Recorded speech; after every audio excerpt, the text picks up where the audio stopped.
Friends, good morning. எல்லாம் எப்படி இருக்கீங்க? நல்லா இருப்பீங்கன்னு நினைக்கிறேன். நானும் ரொம்ப ரொம்ப நல்லா இருக்கேன். ஸோ இன்றைக்கி என்ன வீடியோனா, அப்புறம் வந்து நேற்று வீடியோ போட்டிருந்தேன். அதுக்கு எல்லாத்துக்கும் சப்போர்ட் பண்ணுவீங்க. அவங்க எல்லாத்துக்கும் ரொம்ப ரொம்ப ரொம்ப தேங்க்ஸ். ஸோ அதுக்கப்புறம் இன்றைக்கி என்ன வீடியோனா வந்து ஃபஸ்ட்டு அந்த கமெண்ட்ஸ்க்கு வந்து பதில் சொல்லிடுறேன். என்ன கேட்டிங்கன்னா, சிஸ்டர் உங்கள் வீட்டில் வந்து மாடு இல்லையா, அந்த இது பவுட்ரு கொடுத்தா தம்பிக்கு வந்து கெட்டது, அதை ஏன் குடிக்கிறீங்கன்னு சொல்லிட்டு நிறைய பேர் கேட்டிருந்தீங்க. எங்கள் வீட்டில் மாடு இருக்குது, நாட்டு மாடு. அது ஒரே ஒரு மாடு தான், நாட்டு மாடு இருக்கா.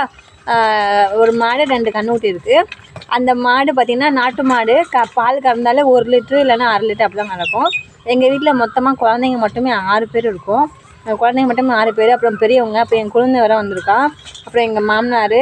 ஸோ எல்லாருமே வந்து நைட் ஆனால் அந்த இது பால் குடிக்க நினைப்பாங்க. அதோடய வந்து பால் ஊற்றி சாதம் பிணைஞ்சி சாப்பிட நினைப்பாங்க. எல்லாருமே பால் சாதம் சாப்பிட நினைப்பாங்க. அதுக்கப்புறம் வந்து பாலும் ரொட்டியும் சேர்த்து சாப்பிட நினைப்பாங்க. அந்த மாதிரி எல்லாம் சாப்பிடக்குள்ள அது நைட்டோடய முடிஞ்சிடும். காலைல வந்து தேவா குடிக்கக்குள்ளங்குள்ள ஸ்பெஷலெல்லாம் கிடைக்காது. நைட்டு தேவா குடிக்கலைன்னா பகலில் கிடைக்கும். தேவா நைட்டே சாப்பிட்டுட்டான் அப்படின்னா நான் பகலில் கிடைக்காது, மார்னிங்கே கிடைக்காது. ஸோ அதனால தான் நாங்கள் வந்து மாட்டுப்பால் கொடுக்கல. மாட்டுப்பால் குடிக்கிறேன், ஆனால் நைட்டு குடிக்கிறேன். காலையில் பார்த்திங்கன்னா வந்து இந்த பவுடர் போட்டு குடிக்கிறேன். வீட்டு பக்கத்தில் எல்லாமே நாட்டு மாடு தான். அதிகமாக வந்து பார்த்திங்கன்னா நாட்டு மாடு தான் வச்சுருக்காங்களா. ஸோ அதனால் வந்து நாங்கள் எதுவும் வாங்கி கொடுக்குறதில்ல. கிடைக்கல, பால் வந்து நிஜமாவே கிடைக்கல. எல்லாருமே இங்கே வந்து பால் குடிப்பாங்க, எல்லாருமே இது பண்ணுவாங்க. நம்ம ஊர் மாதிரி பாக்கெட் பாலெல்லாம் கிடைக்காதுங்க.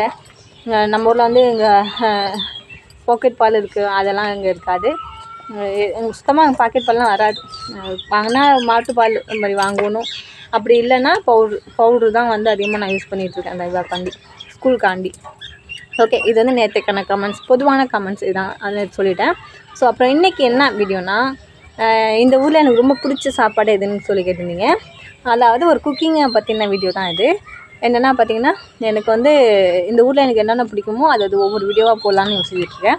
எனக்கு ஃபஸ்ட்டு வந்து இந்த ஊரில் வந்து எனக்கு நம்ம ஊரை விட இந்த ஊர் உருளைக்கிழங்கு வறுவல் எனக்கு ரொம்ப ரொம்ப பிடிக்கும். ரொம்ப சிம்பிளாக இருக்கும், ஆனால் டேஸ்ட்டாக இருக்கும். ஸோ அந்த மாதிரி டேஸ்ட்டாக இருக்கும். ஸோ அந்த ரெசிபியை தான் இந்த வீடியோவில் பார்க்க போகிறோம். ஸோ அதை எப்படி கட் பண்ணுறாங்க, அதை எப்படி வந்து இது பண்ணுறாங்க, அதை எப்படி வறுக்கிறாங்க அப்படின்னு சொல்லிட்டு தான் பார்க்க போகிறோம். உருளைக்கிழங்கு மட்டும் இல்லை, அது கூட வந்து மீன் மக்களும் சேர்த்து வச்சுருக்கு. மீன் மக்கள்னால் ஆமாம், சுவாபின்பாங்க இங்கே. நம்ம ஊரில் வந்து மீன் மேக்கர்மோ. ஸோ 2 சேர்த்து வறுவல் செஞ்சுருக்கேன். எனக்கு அவ்வளோ பிடிக்கும். இவங்க வந்து உருளைக்கிழங்கு மட்டும்தான் எனக்கு சொல்லி கொடுத்தாங்க. இந்த மீன் மேக்கரை போட்டு செய்யணுங்கிறது வந்து நான் இங்கே வந்து டிஃப்ரெண்ட்டாக நானாக ட்ரை பண்ணதான். அது வந்து அவ்வளோ டேஸ்ட்டாக இருக்கும். எங்கள் வீட்டுக்காரங்களுக்கும் சரி, என்னோடய ஓப்படியாருக்கும் சரி, இங்கே உள்ளவங்க எல்லாத்துக்குமே அது வந்து ரொம்ப விரும்பி சாப்பிடுவாங்க. ஸோ அதை தான் இன்றைக்கி பார்க்க போகிறோம். குழந்தைங்க பார்த்தீங்கன்னா நல்லா சாப்பிடுவாங்க. ஸோ வாங்க வீடியோக்குள்ளே போகலாம். உருளைக்கிழங்கு மற்றும் மீன் மேக்கரோட வறுவல். ஸோ இப்போ வந்து உருளைக்கிழங்கு எடுத்துக்கிட்டேன். இன்றைக்கி ஃபுல்லாகவே இது தான் நாங்கள் சாப்பிட்ணும். இது நான் உருளைக்கிழங்கு வறுத்தானா வந்து எல்லாருமே சாப்பிடுவோம். யார் வீட்டிலலாம் குழம்பு இல்லையோ எல்லாருமே சாப்பிடுவோம். ஸோ அதுக்காட்டி கொஞ்சம் அதிகமாகவே எடுத்துக்கிட்டேன். பாருங்கள், இந்த மாதிரி ஒரு மீடியம் சைஸ் தான் எடுத்துக்கேன். பெருசாக இருந்தாலும் பரவாயில்ல, சின்னதாக இருந்தாலும் பரவாயில்ல. ஏன்னா நம்ம வதக்குவோம்மா, அதனால் வந்து சின்னதாக ஆகிடும். ஆனால் இங்கே பொதுவாகவே வந்து பீகாரை பொறுத்த வரையும் வறுவல்னு சொன்னாலே வந்து சின்ன சின்ன உருளைக்கிழங்க பார்த்து தான் வாங்குவாங்க. சின்ன உருளைக்கிழங்கு தான் வந்து அரியும் ஈஸியாக இருக்கும், கட் பண்ணையும் அதே மாதிரி டேஸ்ட்டாகவும் இருக்கும். அப்படிங்கிறது சின்ன உருளைக்கிழங்கு தான் அதிகமாக எடுப்பாங்க. ஸோ பாருங்கள், நான் இவ்வளோ உருளைக்கிழங்கு எடுத்துக்கிட்டேன். இப்போ வந்து எப்படி அரியுதுன்னு சொல்லிட்டு உங்கள்கிட்ட காமிக்கிறேன் பாருங்கள். இது வந்து வெஜ்ஜு அருவாமனை, நான்வெஜ் யூஸ் பண்ண மாட்டோம். வெங்காயம் பூண்டு இதில் நறுக்க மாட்டோம். அதுமாதிரி கவுச்சி இதில் வந்து நாங்கள் வந்து நறுக்க மாட்டோம். நறுக்கணும்னா உருளைக்கிழங்கு இந்த மாதிரி காய் மட்டும் நறுக்குவோம். ஸோ அதுக்கப்புறம் பார்த்திங்கன்னா மறுபடியும் வந்து நம்ம ஊர் மாதிரி அரைஞ்சிக்கிட்டு, அதுக்கப்புறமா தான் வந்து இப்போ ஃப்ரெஞ்சு ஃப்ரைன்னு சொல்லுவோம்ல, ஸோ அந்த மாதிரி நீள்வாக்கில் வந்து கட் பண்ணி எடுத்துக்கணும். ஸோ இதே மாதிரி வந்து எல்லாத்தையும் கட் பண்ணி எடுத்துக்குவோம். இது வந்து எவ்வளோ மெலிசாயிடுறோமோ அவ்வளோ நல்லது. என்னால் வந்து இவங்க அளவுக்கெல்லாம் வந்து என்னால் நறுக்க முடியாது. இப்போ தான் வந்து கற்றுக்கிட்டேன். நிறையெல்லாம் எனக்கு சுத்தமாகவே இது மாதிரி எனக்கு கட் பண்ண தெரியாது. ரொம்ப நைஸாக அழகாக அரைவாங்க. ஸோ இதுவுமே வந்து எனக்கு நல்லா வரல. ஸோ உங்களுக்கு முடியும்னா நீங்கள் நல்லா நைஸாக அரைஞ்சிக்கலாம், மெலிசாக கட் பண்ணி எடுத்துக்கலாம். ஸோ இங்கே உள்ளவங்களாம் நல்லா அழகாக அரைஞ்சிப்பாங்க. எவ்வளோ விருந்தாடி வந்தாலும் சரி, அப்படியே எவ்வளோ உருளைக்கிழங்கு வந்தாலும் அழகாக கையில் பொறுமையாக உட்காந்து அழகாக அரிஞ்சு எடுத்துருவாங்க. செத்த நாளைக்குள்ளே அரிஞ்சு எடுத்துருவாங்க. ஸோ எனக்கு அவங்க அறிகிறதே ஒரு இதாக இருக்கும். எனக்கு வந்து சமமாக வரல. உங்களால் முடிஞ்சால் அப்படி கரெக்டாக கட் பண்ணி எடுத்துக்கோங்க, சரிங்களா? இப்போ வந்து பார்த்துருவோம் எப்படி அரிஞ்சு. நல்லா 2 கழுவிட்டு வந்துட்டேன். பாருங்கள் எப்படி இருக்குன்னு. தண்ணி வந்து மாற்றி மாற்றி இது பண்ணணும்.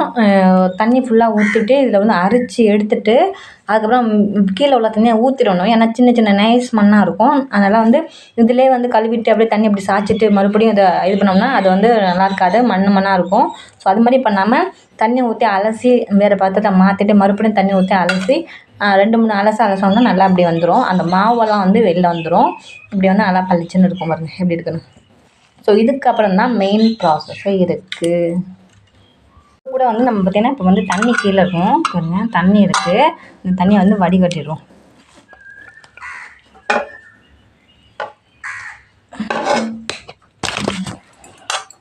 பார்த்திங்கன்னா தண்ணி வந்து நல்லா வடிகட்டியாச்சு.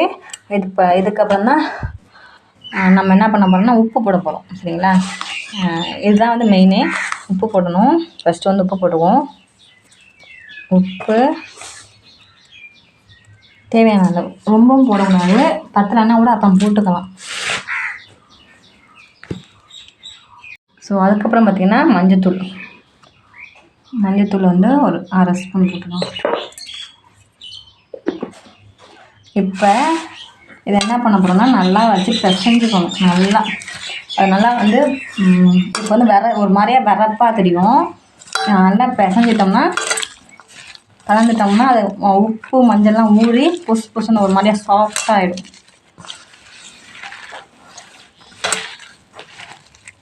லைட்டுக்காக அப்படி மஞ்சள் அதிகமாக தேட்ட மாதிரி இருக்குது. இது தண்ணியெல்லாம் உப்பு தண்ணியெல்லாம் இறங்கின பிறகு மஞ்சளே தெரியாது. ரொம்பவும் மஞ்சள் போடக்கூடாது.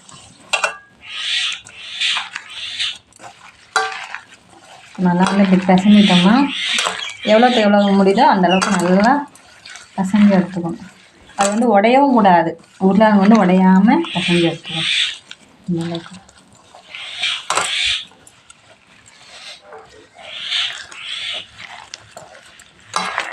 வச்சு கையை வச்சு அமுக்கி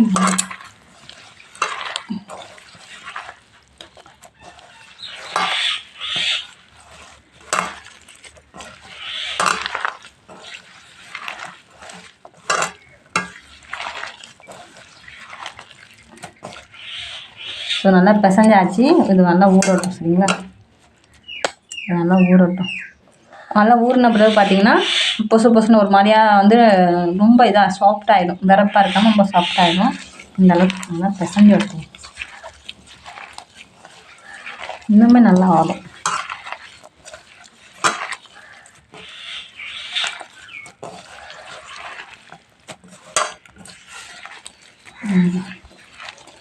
இது வந்து இந்த தண்ணியிலே ஊறட்டும்ல, நம்ம அதுக்குள்ள வந்து அடுப்பு பற்ற வச்சிடும். எண்ணெய் சட்டி வந்து சூடாகிடுச்சு. இப்போ வந்து எண்ணெய் ஊற்றிக்கணும். அது ஏன் வெள்ளையாக இருக்குன்னா வந்து பார்த்திங்கன்னா வந்து உருளைக்கிழங்கு தண்ணி ஊற்றினால அந்த தண்ணி வந்து இதாகிடுச்சு. இப்போ வந்து எண்ணெய் போட்டுக்கலாம்.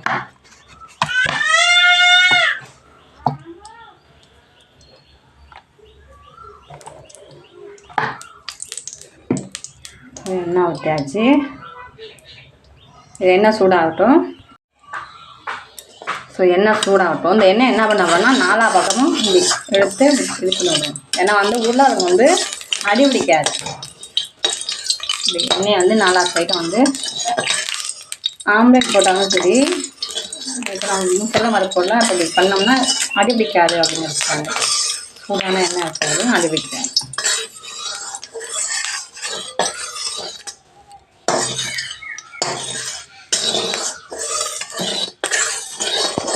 எண்ணெய் செட்டு ஃபுல்லாக பரப்பியாச்சு. மறுபடியும் இப்போ மெயின் என்னான்னு பார்த்தீங்கன்னா எனக்கு ரொம்ப பிடிக்கும். ஸோ நீங்கள் வந்து வேணும்னா போட்டுக்கலாம், இல்லைன்னா வேண்டாம். என்னென்னு பார்த்தீங்கன்னா நான் இப்போ போட போகிறேன்னா மீன் மேக்கர் போட போகிறேன். இது வந்து நான் ஊரெல்லாம் வைக்கல, அப்படியே தான் யூஸ் பண்ண போகிறேன். இது வந்து சொசைட்டியில் கொடுத்தாங்க, பாப்பாவுக்கு வந்து கொடுத்தாங்கல்ல, அந்த மாதிரி சொசைட்டியில் கொடுத்தாங்க. எனக்கு ரொம்ப பிடிக்கும். இது எனக்கு அந்த உருளைக்கிழங்குல போட்டு வறுத்து சாப்பிட்டோன்னா எனக்கு ரொம்ப பிடிக்கும். வேணும்னா நீங்கள் யூஸ் பண்ணிக்கோங்க, இல்லைன்னா விட்டுடுங்க. ட்ரை பண்ணி பாருங்கள். அவசியன்றதில் விரும்பி சாப்பிடுவீங்க. இது எங்கள் வீட்டில் எல்லாருமே சாப்பிடுவோம். எங்கள் வீட்டுக்காரங்களுக்கு உருளைக்கிழங்கு முட்டைக்கோஸ் எல்லாம் பொரியல் பண்ணோம்னா இது கண்டிப்பாக போடுவோம். அதுக்கு அவ்வளோ பிடிக்கும் என் மாமாவுக்கு. இதில் வந்து இன்னும் நிறைய போடுறது என் மனசு கேட்கல. எங்கள் ஓகேவுக்கும் இது ரொம்ப பிடிக்கும். நாங்கள் சாப்பிடணும்ல, அதுக்காக நிறையாவே போட்டுக்கிறோம். வேணும்னா இதில் கொஞ்சோண்டு உப்பு போட்டுக்கலாம். நீங்கள் இந்த வறுக்கக்குள்ளே கொஞ்சம் மஞ்சத்தூள் உப்பு போட்டுக்கலாம். மஞ்சத்தூள் போடலாம், உப்பு போட்டுக்கலாம். அது உப்பு சாமி அது வரைக்கும் கொஞ்சம் பொன்னிறமாக வர வரைக்கும் வறுத்துருவோம்.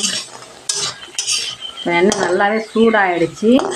கருக விடக்கூடாதுங்களா, எண்ணெய் சூடாகிடுச்சு. இப்போ வந்து உருளைக்கிழங்கு போட்டுக்கலாம். உருளைக்கிழங்கு பாருங்கள் எப்படி இருக்குன்னு, நல்லா புதுசு புதுசுன்னு இதாக இருக்கா. இப்போ தண்ணியை நல்லா எடுத்துட்டு இதில் போட்டுவோம்.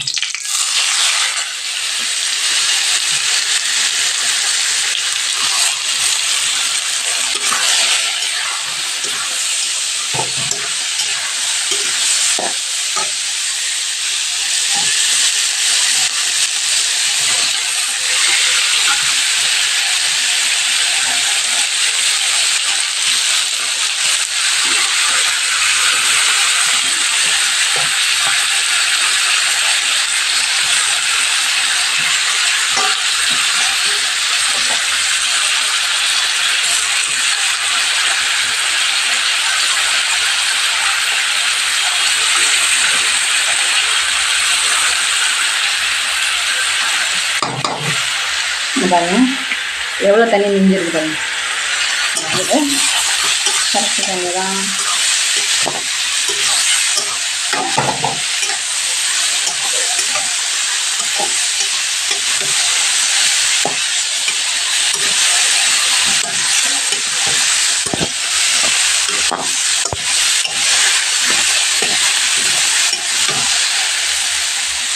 இதை வந்து நல்லா கொஞ்சம் வதங்கட்டும். முருங்கைக்காய் வந்து வதங்கட்டும். அது வரைக்கும் நல்லா வதங்கிட்டு பாருங்க. நான் மேலே லைட்டாக எண்ணெய் ஊற்றிருந்தேன். எண்ணெய் இல்லைன்னா வந்து இன்னும் அடி பிடிக்கும். அதுக்காக நீங்கள் வேணும்னா ஊற்றிக்கலாம். உங்களுக்கு மொறுன்னு ஒன்றா எண்ணெய் ஊற்றி செய்யலாம், நல்லாயிருக்கும். இவன் நாச்சிச்சி நல்லா மொறுன்னு வந்துடுச்சு.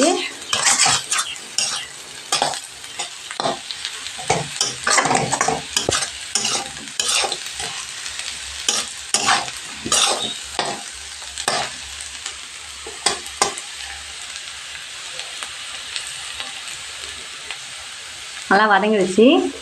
இதில் வந்து ரொம்ப இப்போக்கி பார்த்துக்கலாம் உப்பு இருக்கா இல்லை என்னன்னு இப்போ பார்த்துக்கலாம். அப்படி உப்பு இல்லைன்னா லைட்டாக உப்பு போட்டுக்கலாம். இப்போ வந்து நம்ம வந்து மிளகாய் தூள் போடணும்.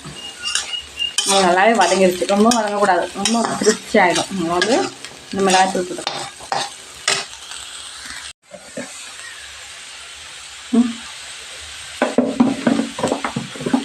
இங்கே வந்து அதிகமாக மிளகாய் தூள் போட மாட்டாங்க, நான் போடுறேன். இது நம்ம ஊர் மிளகாய் தூள்னால உங்களுக்கு காரம் இருக்காது.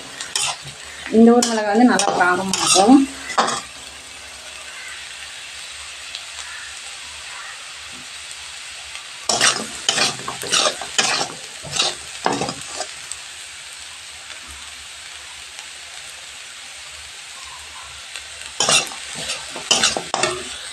ஒன்று மிளகாய்த்தூள் போட்டோம். இப்போ நல்லா வதக்கிக்கலாம்.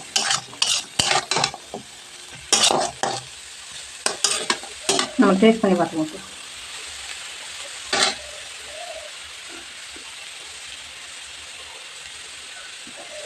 உப்பு இல்லை, உப்பு லைட்டு உப்பு போடுவோம்.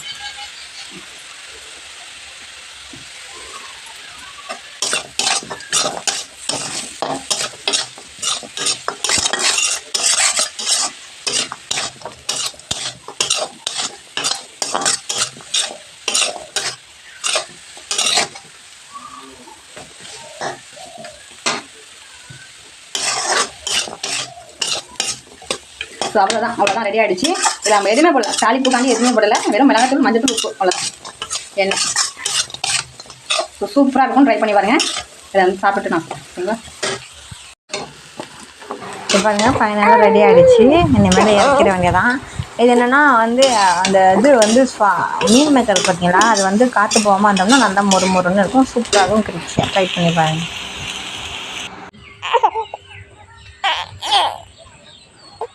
ஸோ இன்றைக்கான வீடியோ அவ்வளோதான். நான் செஞ்ச ரெசிபியை ட்ரை பண்ணி பாருங்கள். என்ன உள்ளாதுங்கன்னு நினைக்கிறேன், செம்ம டேஸ்ட்டாக இருக்கும். செஞ்சு பார்த்துட்டு வந்து கமெண்ட்ஸில் சொல்லுங்கள், சரிங்களா.